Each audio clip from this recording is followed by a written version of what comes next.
classes to go in this session.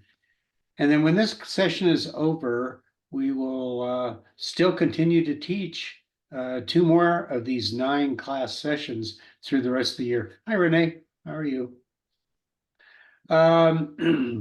This is class 7 of 9, and um, I am in fact recording it because some of the material we're going to be covering tonight is new. So I want to replace the video that's on file. One more time, just to remind everybody, if you should happen to miss a class, you can always contact Andrea or Mika at Intercambio, and they can provide you with a link for the missing class so you can watch the video. But anyway, I'm Jim Ferrero, and this is my phone number, 720-660-5791. If you have not already written that down, please do so. Go ahead and write it right in your handbook, if nothing else.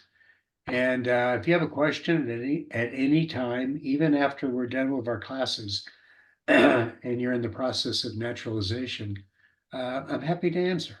So just send me a text. All I ask is that you tell me who it is in the text. This is Jim, and I've got a question, I think. I usually get back to you the same day on that. One of the advantages, I think, of the new application form and the new pricing format is there's a lot of small little things that they have done in the process to make things easier for you, the applicant.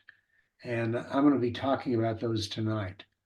But first, I wanted to talk about the numbers. There's a little bit of confusion, I think, among people, everyone, about the numbers that you're going to deal with as you apply for your citizenship.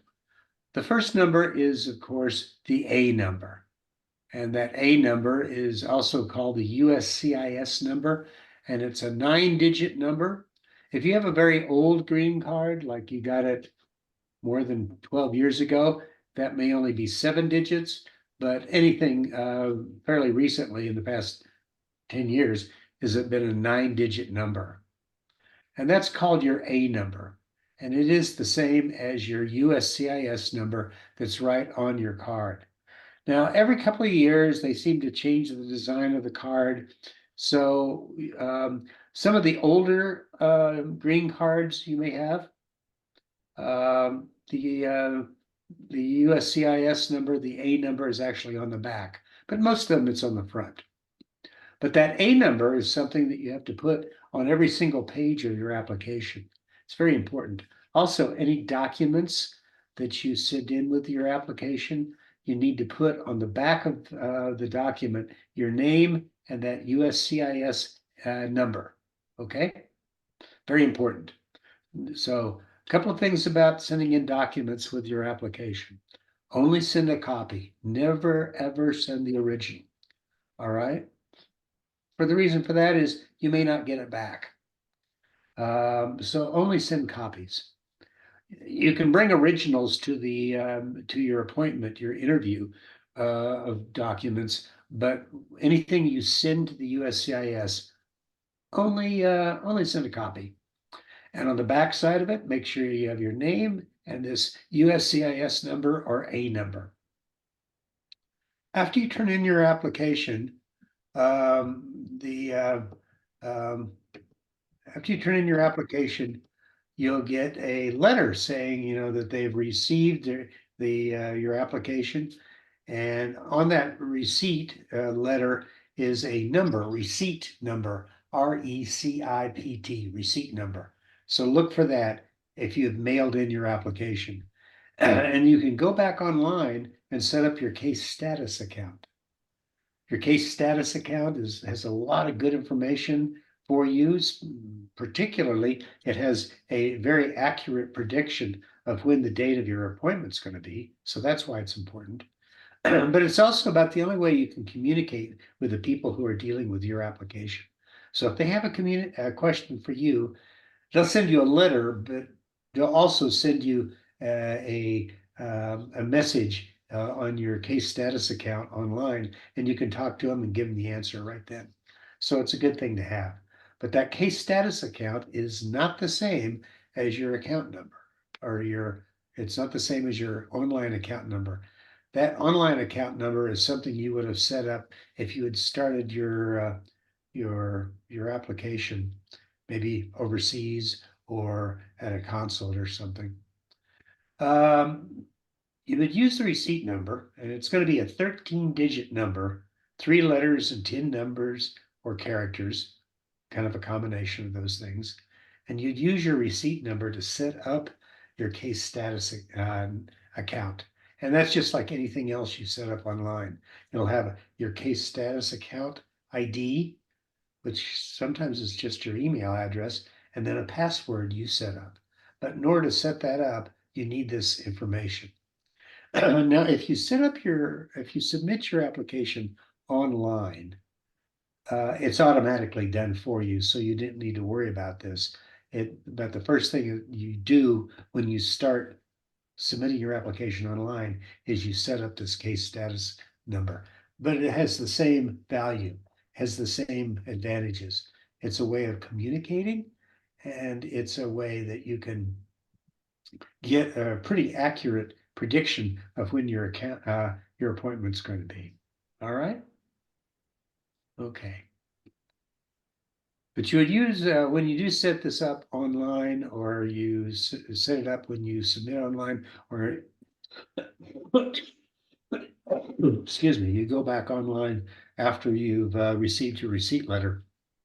You'd use your email address as a username and create a password. And by all means, write that password down somewhere. It's very important. Okay. All right. So we are going to cover a number of people have joined us, so I'm going to go over a couple of things. This is class 7 of 9. I'm Jim Ferrero, of course. If you have a question at any time during this class, just interrupt me. All right. Turn off your mute button and speak up, or raise your hand, or you can put a question in the chat box. Renee is watching that and can fill that out. So that's one way you can take care of that. And Renee, by the way, I see Justina Arenas has just joined us. She's a new student. And Justina, welcome. I understand you've got your application or your appointment coming up in 3 or 4 weeks. We can talk about that later on in this class. The next thing I'm going to talk about, though, is going back to the new application form, the new N400, specifically Part 9. We've talked about all the other parts of the new form, but I'm going to talk about Part 9 now. I'm going to go ahead and share my screen. And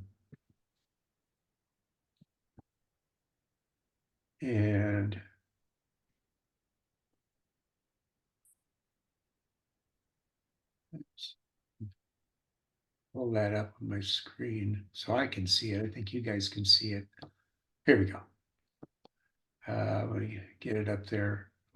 We are talking about Part 9, and that is starting on page 6. Part 9 of the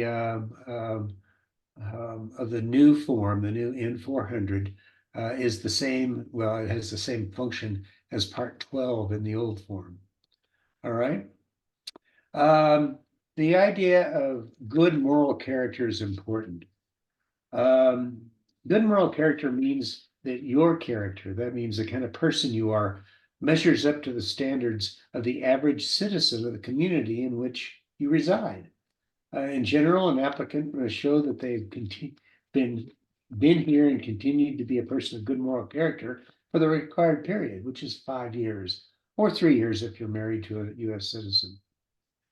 But it's important that you look at Part 9 in the application as they're asking you about you and the kind of person you are. And we're going to go through that now.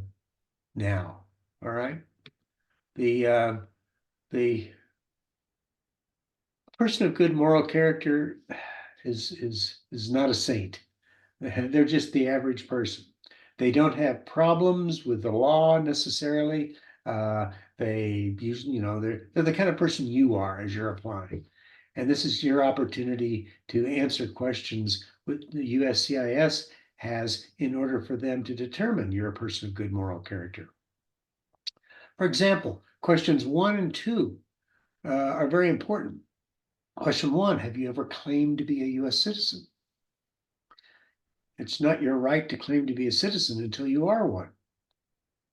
Saying that you're a US citizen if you're not is lying. And that's an indication of a problem with moral character. Number 2, have you ever registered to vote or voted in any federal, state, or local election? And you have to answer these questions truthfully, by the way. Be aware that they probably know the answer to these questions before they see your application. All right. It's part of the background check. But that's why it's very important you answer truthfully. So 1 and 2, have you ever claimed to be a US citizen? No, you haven't. Number 2, have you ever registered to vote or voted? You need to answer that too, because only a US citizen can vote. Number 3, and number 4 refer to taxes and the taxes you've been paying. Do you currently owe any federal, state, or local taxes in the United States? Now, if it's before April 15th in a calendar year, of course, your taxes for the previous year aren't due yet. And, and right now, after April 15th, your taxes for the current year aren't due yet. So we're talking about year taxes that are a year and a half or 2 years old. Are you up to date on your taxes? And that's very important. You don't have to, if you are and you answer no, you don't owe any overdue federal, state, or local taxes, and you would check no here, you don't have to provide any documentation. All right. If you do owe anything and you answer yes, you should provide the documentation of what your the paperwork of what you currently have worked out with the IRS. Again, if you have a question about this situation, send me a text and we can talk privately. Number 4 is sometimes people in the country, they say, well, I'm not really a resident because I don't want to pay taxes. Well, the minute you say, I'm not a resident, you're not a resident. And your period of living in the United States, that 5 years or 3 years, doesn't count. So in order to be a resident, have that 5 years or 3 years if you're married to a US citizen count, you have to declare yourself as being a resident. And that's for tax reasons, of course. Number 5 and 5A and 5B, and 5B has a long list of items here, refers to belonging to organizations that try to impose a worldwide or expanded imposition of a form of government that may not be native to those countries. People who are in favor of world communism want the entire planet to be communist. And there are some organizations that advocate this and have advocated. So that's what they're asking. Have you ever been involved in any communist or totalitarian? And a totalitarian party is one where all the party resides in one individual at the top, a dictator, for example. Have you ever been involved in any way with those anywhere in the world? And if you answer no, and you answer no, you're not involved with any of these items, which are kind of part of that mindset, that kind of a person, and you answer no, you continue on. Now, 6A through question 14, basically all of these questions involve acts of violence. Have you ever been involved in an act of violence against another person? And this gets into details about that. So hopefully you're not a violent person and you haven't been, but hopefully you're able to answer no to all of these questions from 6A to 14. And you can go on.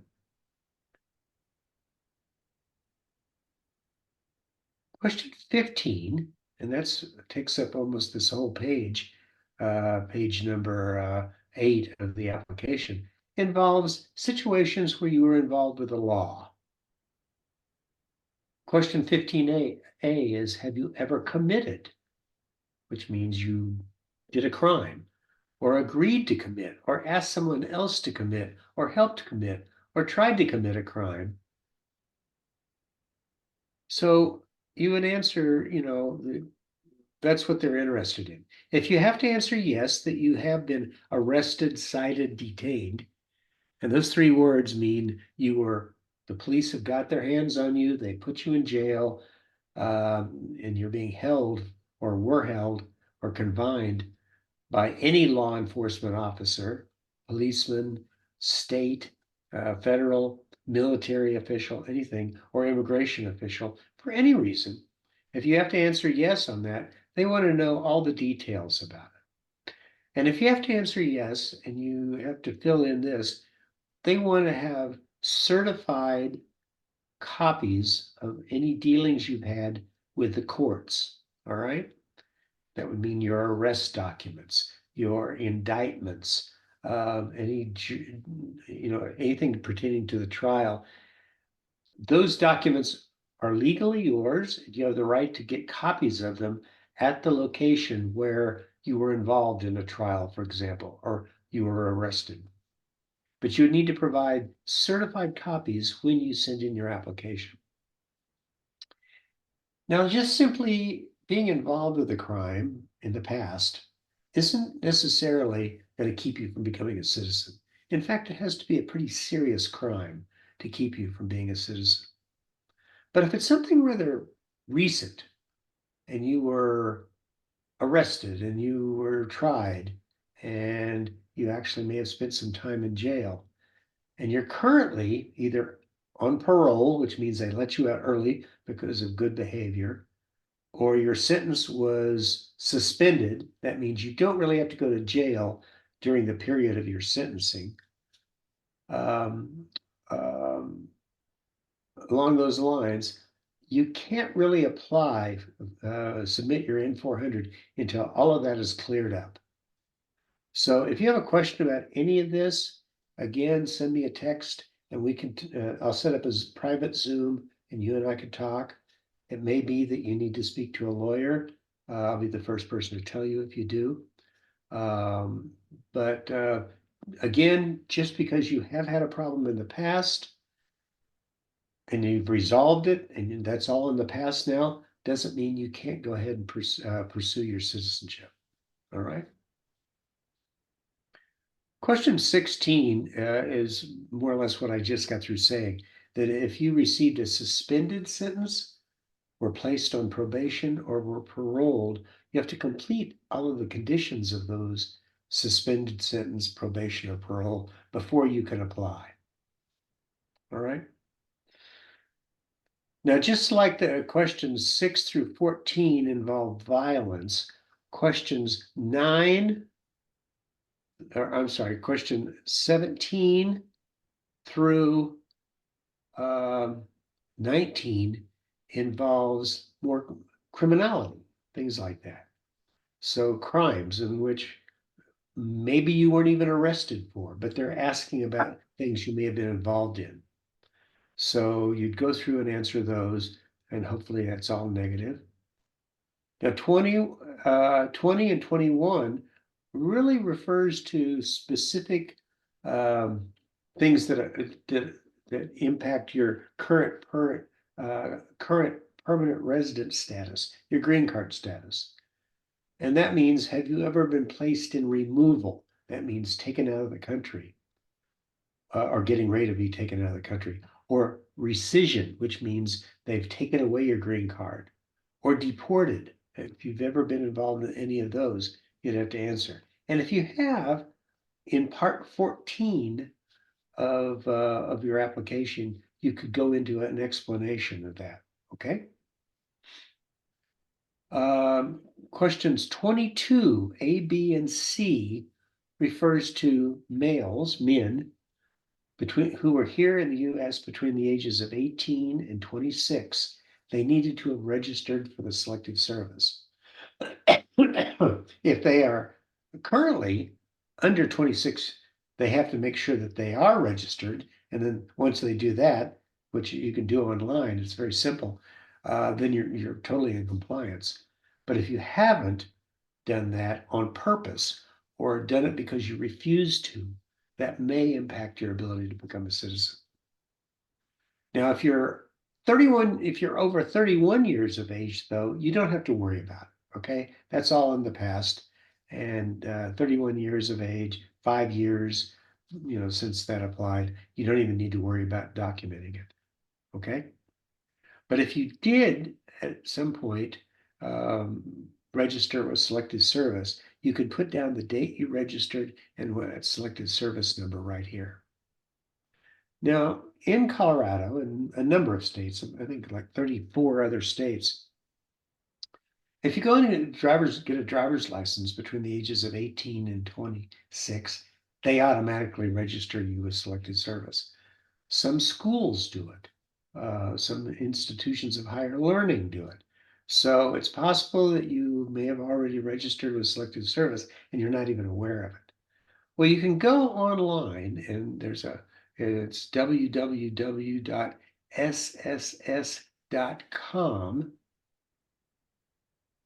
and you enter your birth date, your social security number, your name, of course, and it tells you whether or not you've been registered with Selective Service if you're under 31 years of age. And if you answer no to these, then you can just jump on, and from 23, 24, and 25 refer to people who were currently or in the past in the military. And if that doesn't apply to you, you can skip. Go ahead. All right. And if you do answer no to those, you can just skip on to 30A. But if you have to answer yes, they want you to go ahead and answer 26 through 29. And that involves whether or not you're currently or previously in the US military. And then questions 30 and 30A and B refers to whether or not you currently have a hereditary title. Are you the King of France? Are you the Duke of Edinburgh? That sort of thing. Do you have a title? Are you the Marquis de Barcelona? And this is the kind of thing I've never ran into anybody who could say they were. If you can say you were, I'd love to find out the details and hear about it.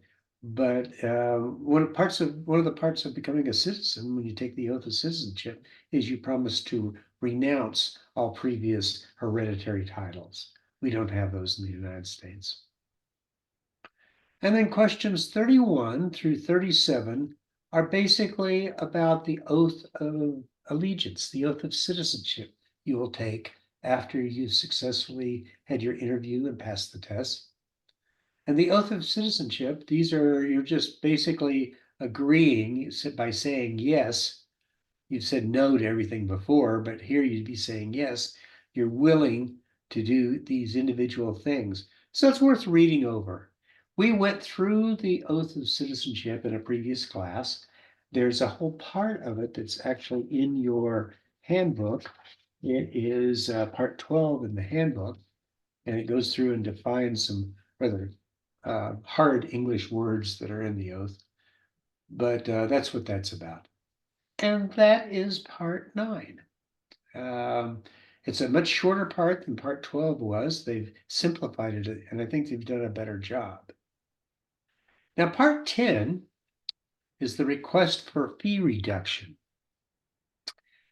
As you'll remember, on April 1st, they issued a new fee and a fee structure. And as part of that new fee structure, it's slightly cheaper if you apply online, $710.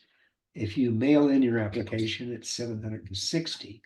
But you can also apply for a reduction and a waiver of those fees.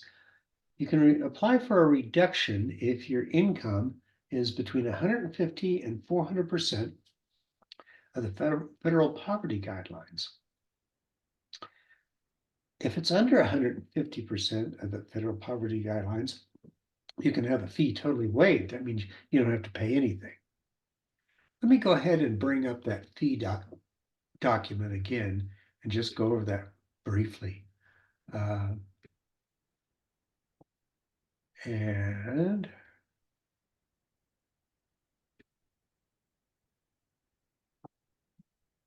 this is actually covered in your handbook.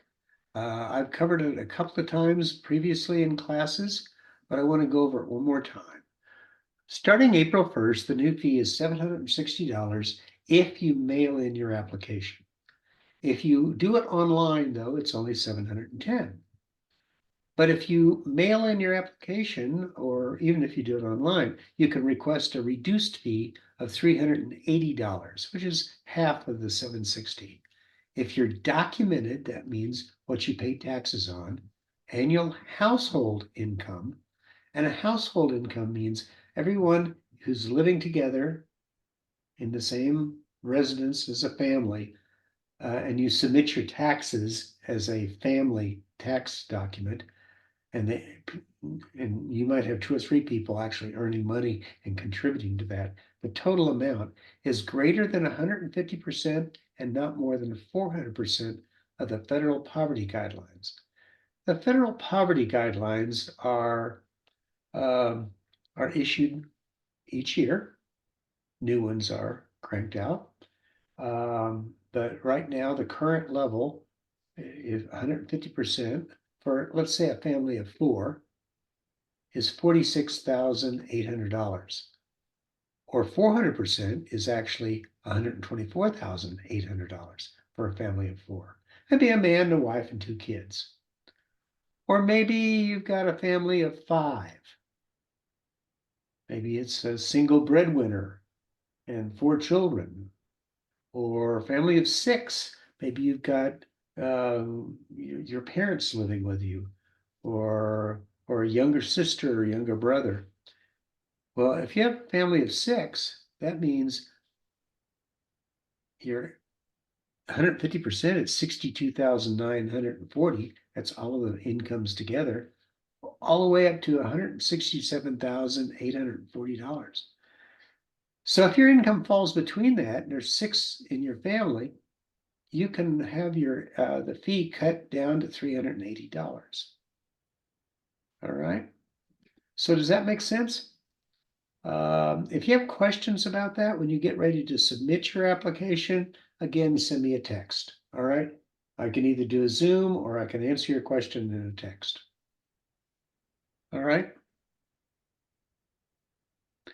I'm always surprised there's no questions about that, but maybe it's so straightforward you understand it. I hope that's the case. But if you're not, that's okay. I'm here to explain it to you. Okay. All right. All right, let's talk about the civics test now. The civics test, we're down to the last 12, 13 questions, or 12 questions, I guess, 88 through 100. Again, there are 100 civics questions, 100. They're going to pick the morning of your interview 10. They will not ask any more than 10. How many do you have to get right to pass? 6. The minute you answer the 6th question right, they stop asking the civics questions.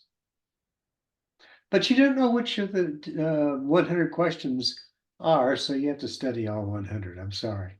But we know how that works. The questions will be asked out loud. The interviewer will ask you out loud, and you have to answer them out loud with hopefully one of the acceptable answers that are included in your handbook. That's in part 9, or part 9 of your handbook, not part 9 of the application. Part 9 of the handbook has the 100 civics questions. The civics questions are listed exactly like they will ask them. What is the supreme law of the land? And underneath that question, you'll see in the handbook, there's one acceptable answer, the Constitution. Okay? So, studying for your interview, it's important that you not just memorize the answers, don't just try to memorize them, but try to understand them. Why is this question important? Okay. Now, they won't ask the question any differently than it's written in the handbook. So you should be very easily prepared for those 100 questions. Also, one side benefit is after you get through doing this, you're going to know more about US civics and history than most people who are born here. And that's the truth. So that's kind of fun. I'm going to go back and pull up the study sheet for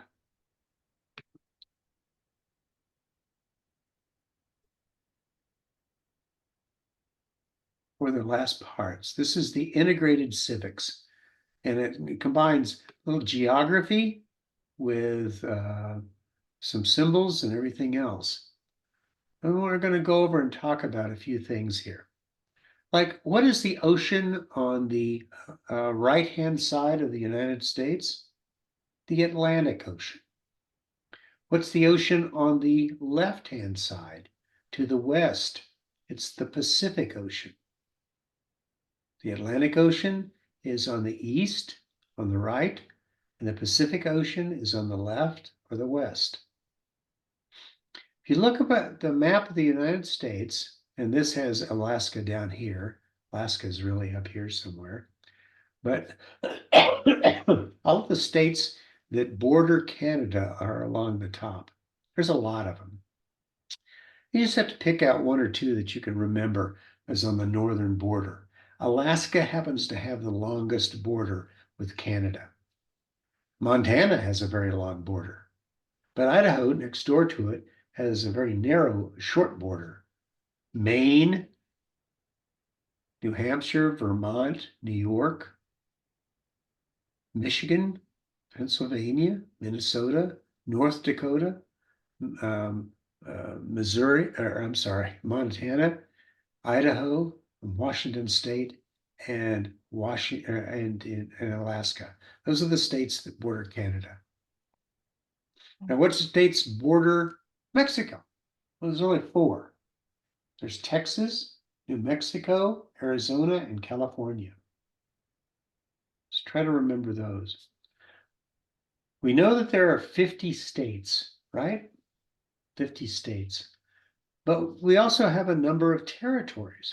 Now, the major territories that the US has, the ones that have cities and people, are Puerto Rico, the US Virgin Islands, American Samoa, Northern Marianas Islands, and Guam.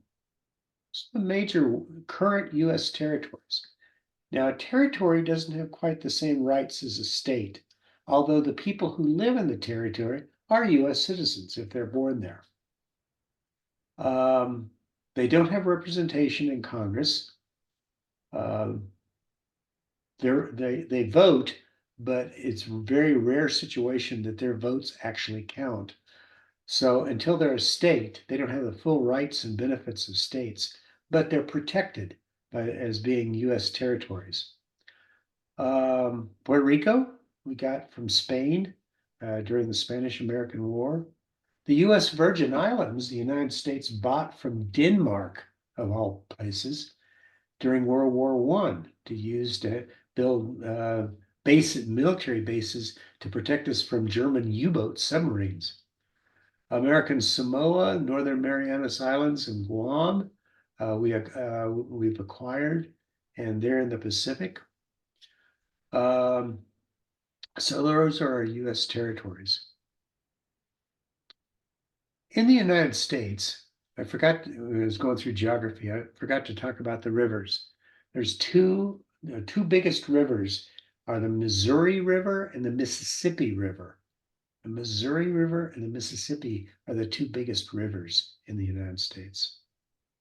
The capital of the United States is Washington, D.C. All right. The flag, our flag has 50 stars for the 50 states. There's 50 stars there, one for each state. There are 13 stripes, and the stripes are for the original 13 colonies and 13 original states. Our national anthem is the Star Spangled Banner. Specifically for Spanish speakers, that's a hard, those are hard words to say. So that's worth practicing saying them out loud. Star Spangled Banner. It refers to the flag. A banner is another English word for a flag. Star, because we have the stars up there. Spangled, because stars spangle, whatever. But that's our national anthem. Independence Day is July 4th. And you should remember July 4th is the date that Thomas Jefferson published the Declaration of Independence. All right? Okay. Stop that. And let's pull up the handbook.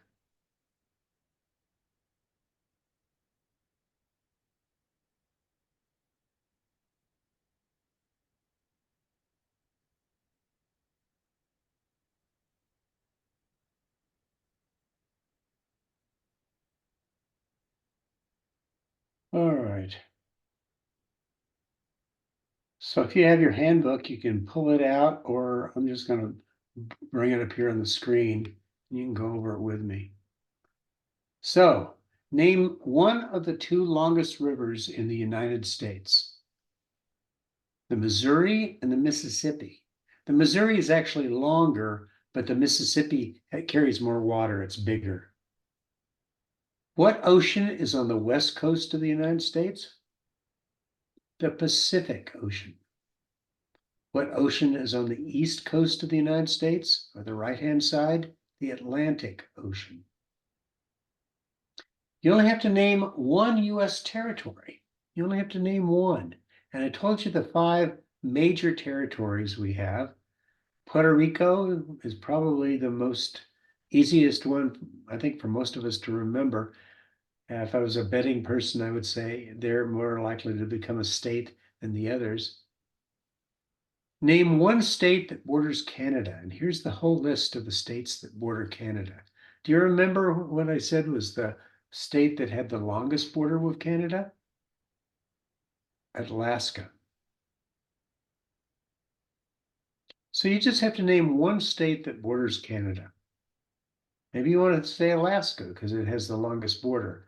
But Maine, New Hampshire, Vermont, New York, Pennsylvania, Ohio, Michigan, Minnesota, North Dakota, Montana, Idaho, Washington, or Alaska.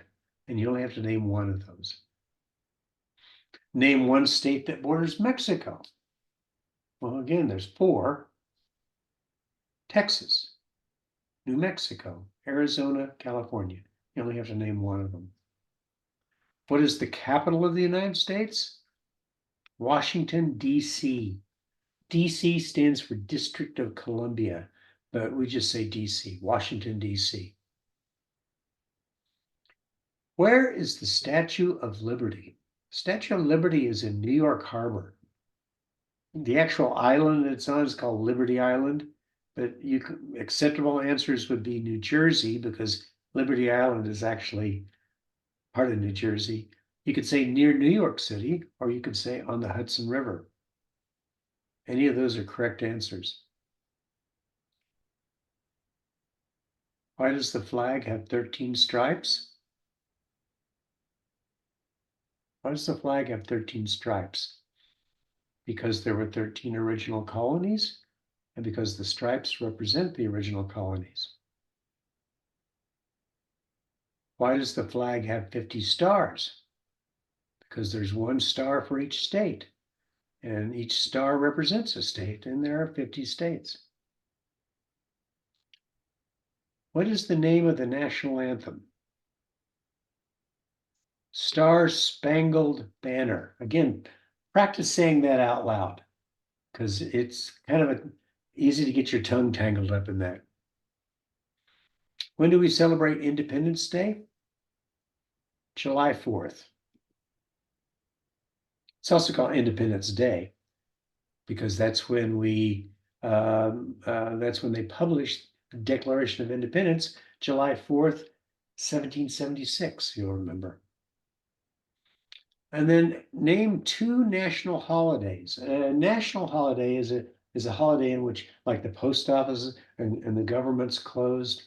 Um, and it's one that all 50 states recognize. But New Year's Day, Christmas are national holidays, as is Martin Luther King Day in January, President's Day in February, Memorial Day, which we just celebrated here in May, Independence Day in July, Labor Day, usually in September, Columbus Day in October, Veterans Day, November, Thanksgiving, November, and Christmas. But you have to name two of them. Christmas and New Year's is easy, or Thanksgiving and Christmas.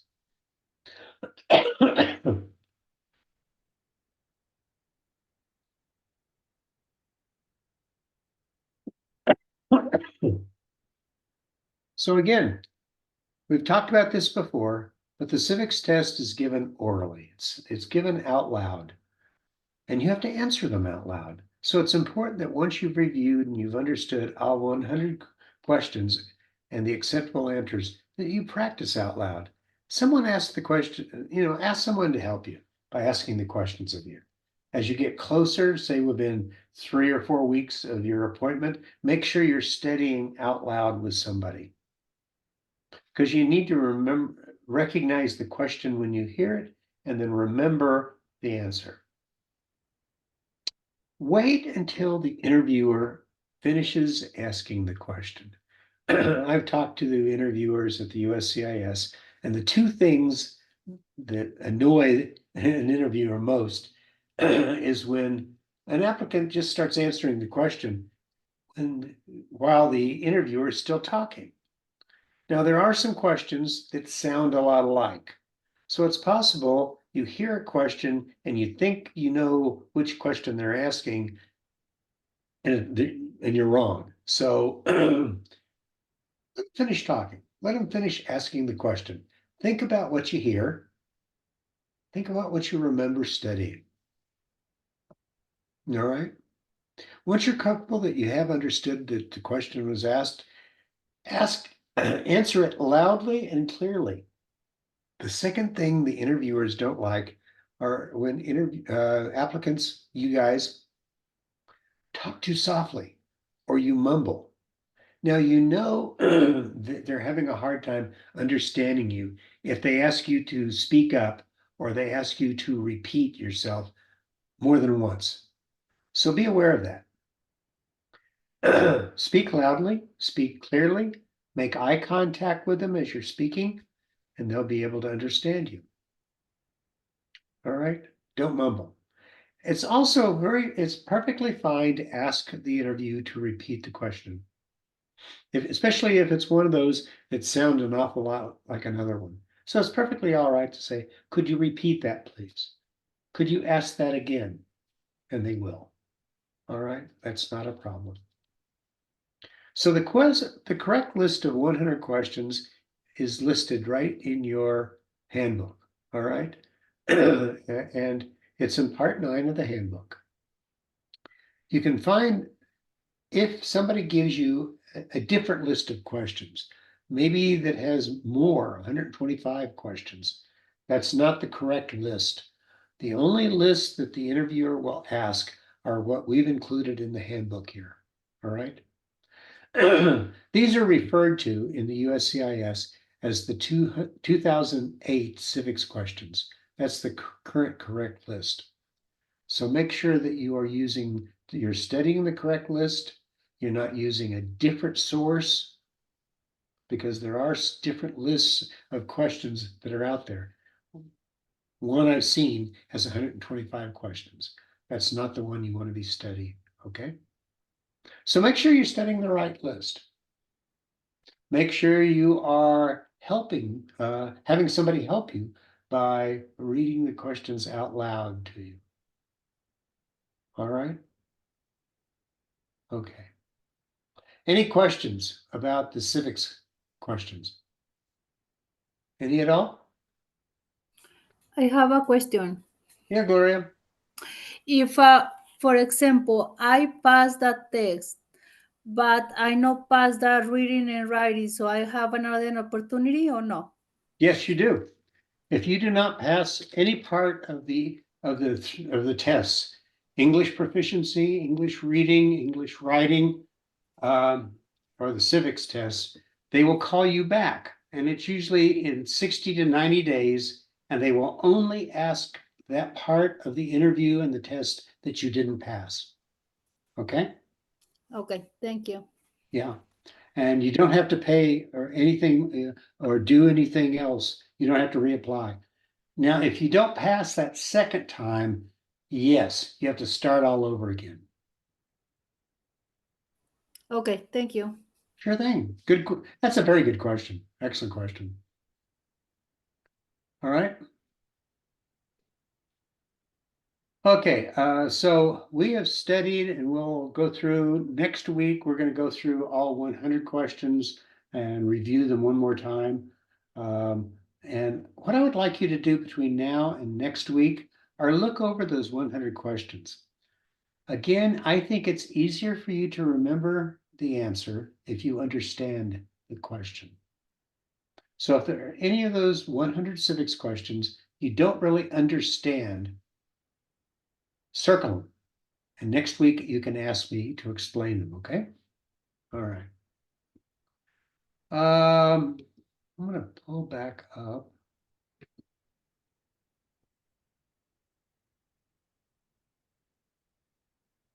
Talking about processing time. Currently, the waiting period for the interview after you submit your application is 5 to 8 months here in Colorado. But in some places, I have friends who teach down in New Mexico, and the Albuquerque office is doing it 2 to 3 months, very fast. I do know that Southern California is doing it in the 3 to 4 month range. So it depends on where you're applying. But if you're applying here in Denver, it's 5 to 8 months. If you've set up your case status account, you'll have a very good estimate. And that's, about what's going to be most accurate. But use that to budget your time to prepare for your interview and the tests. All right. The shorter processing time means you have less time to prepare, work on your English, less time for everything, but just make good use of your time. And I've said this before, but by all means, the USCIS people, the people uh, who are there that you'll be working with, who are currently who will be working on your application, they're there to make you a citizen, not to keep you from being a citizen. For example, Dr. Jadu, she's an immigrant herself, and she is the director of the USCIS. Her boss, the head of the Department of Homeland Security, Mayoras, he is an immigrant. Many of the people who work for the USCIS are immigrants themselves and have gone through the same process you've gone through to become a citizen. All of the officers and the employees of the USCIS are citizens, though. Now, they're not the same as the Customs and Border Protection, the people in the uniforms who man the booths when you come across the border or at the airport and want to see your passport or your papers. Or they're not the same, certainly not the same as the Immigration and Custom Enforcement, ICE. These people are separate from that group. They're not, they don't work, Dr. Jadu has nothing to do with Immigration, Customs and Border, or the Customs and Border Protection officers either. Okay? So the USCIS are people there to make citizens. Their job is to make citizens. And that's very important that you know that. and keep that in the back of your mind. And I've also had I've had the interviewers, when I've talked to them, tell me that their job is actually easier if you pass the test. So they're not there to make things difficult for you. All right. Okay. We just flew through stuff tonight. Not a lot of questions, but by all means, you've got my number and you can ask whenever. I want to make an offer. I've made it before, but I'll make an offer. Please know I'm sincere. That when you do find out when your application is coming up, when you do find out that your appointment's coming up, in a few weeks, contact me. Send me a text message to that number I gave you at the beginning, 720-660-5791. All right. Send me a text and say, I've got my appointment in 2 weeks, or I've got my appointment next week. And I will, if you want, I'll set up a one-on-one private Zoom call with you at a time that's convenient for you to go over anything you want to talk about so that you are prepared for the interview and the tests. Okay. I'll do this more than once if you need it. I had one lady and I met with her 4 times, just mainly because she was nervous, which is totally understandable. But my job, my purpose is to make you guys comfortable and know what to expect when you go into that interview. So we can have a private, you and I, one-on-one Zoom when you know when your appointment is, and we can go over anything you want to talk about. We can prepare you for the, we can prepare you. And Justine, you raised your hand. Yeah, I have my application. El June 7th, next week. Next week, my goodness. Next All week, right. yeah. When I submit my application, I wait for only 2 months. Very My good. letter, very fast. Well, that means that you had a very simple, straightforward application. That's good. Well, I'll tell you what, send me, you got my phone number. You wrote it down, right? Oh, yes. I send the message. Yeah, you send me a text when you know you would like to meet, and I will set you up with I'll set up a Zoom call with you, and you and I can talk, okay? Okay. All right. We'll do Thank that. you. We'll do that before your appointment. Thank you. All right, very good. Anyway, that's what I work, like I say, ridiculously short class tonight. I'm sorry. That's what I wanted to cover, and we covered it. You guys have questions between now and next week, by all means, send me a text and I'll give you an answer. But thank you very much. And once again, thank you for what you're doing. I know exactly how stressful this is. I know how expensive it is. I know how hard. But I appreciate it as a citizen. I appreciate what you're doing because you're making America a better place by becoming a citizen and coming here. So thank you. I appreciate it. And good night. Thank you so much. Have a good night. Congratulations, Justina, for your appointment. Yeah, very good. Yes. That's encouraging. Very good. Yeah. Teacher, thank you, Edgar, que you is better. All right. Thank you. All right. Thank you. Bye-bye. Thank you. Good night. Thank you. Bye. Good